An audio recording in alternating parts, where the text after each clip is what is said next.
ఒకవేళ మీరు మూవీస్ ఎక్కువ చూస్తే ఈ వీడియో మీకోసమే. అయితే నేను ఒక మూవీ స్టోరీ చెప్తా, మీరు మొత్తం రీల్ చూసినాక ఆ మూవీ ఎందుకు గెస్ చేయండి. గెస్ చేసిన వాళ్ళకి లైఫ్ టైం సెటిల్మెంట్. సో స్టోరీలో ఇద్దరు ఫ్రెండ్స్ ఉంటారు. ఒకడేమో ఫుల్ ఫోకస్డ్, ఎప్పుడు చదువుతూనే ఉంటాడు, మనీ సంపాదించడమే వాడి మెయిన్ గోల్.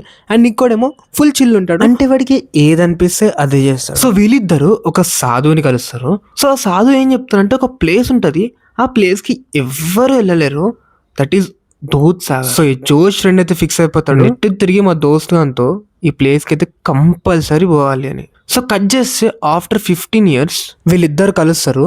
అండ్ ఈ ఫుల్ ఫోకస్డ్ ఉన్న ఫ్రెండ్ ఏమో టాప్ కంపెనీలో వాళ్ళు టాప్ పొజిషన్ ఉంటాడు. అండ్ మోర్ ఓవర్ ఈ జోష్ ఉన్న ఫ్రెండ్ ఏమో వరల్డ్ మొత్తం తిరిగి దూద్ సాగర్ అనే ప్లేస్ ని ఎక్స్ప్లోర్ చేద్దామని ఈ ఫ్రెండ్ దగ్గరకు వస్తాడు. బట్ ఈ ఫ్రెండ్ ఏమో చాలా ప్రాబ్లమ్స్ లో ఫిక్స్ అయిపోతాడు. అండ్ మీన్ వైల్ వీళ్ళకి ఒక అమ్మాయితో ఫ్రెండ్షిప్ అయిపోతుంది. బట్ స్టోరీలో సాడ్ థింగ్ ఏంటంటే, ఈ జోష్ ఉండే ఫ్రెండ్ ఏమో ఒక హెల్త్ ఇష్యూ వల్ల చచ్చిపోతాడు. కానీ వాడు దూద్ సాగర్ కోరిక మాత్రం అస్సలు తీరలేదు. సో ఈ ఫోకస్డ్ ఫ్రెండ్ ఇంకా ఈ అమ్మాయి కలిసి మన అస్టికలు తీసుకొని దూద్ సాగర్ లో కలపడానికి పోతారు. ఈ జర్నీ మాత్రం అంత సింపుల్ కాదు. మన హీరో గారి మైండ్ సెట్ ఎట్లుంటుందంటే, 50 years వరకు కష్టపడాలి, దాని తర్వాత రిటైర్మెంట్, దాని తర్వాత ఎంజాయ్. బట్ ఈ జర్నీకి వచ్చినాక ప్రేమ అంటే ఏంటి, మనుషుల మధ్యలో ఉండే బాండింగ్ ఎట్లుంటది, అండ్ నేచర్ ఏంది, అసలు లైఫ్ అంటే ఏందో అని క్లారిటీ వచ్చేసింది. ఎట్ లాస్ట్ ఎంతో కష్టపడి కింద పడి మీద పడి వీళ్ళ ఫ్రెండ్ అస్టికల్ అయితే దూద్ సాగర్ కలిపేస్తారు. ఎవరికన్నా ఈ మూవీ పేరు తెలిస్తే కామెంట్ చేసి. అప్పటిదాకా ఉంటా మరి. Life is all about that.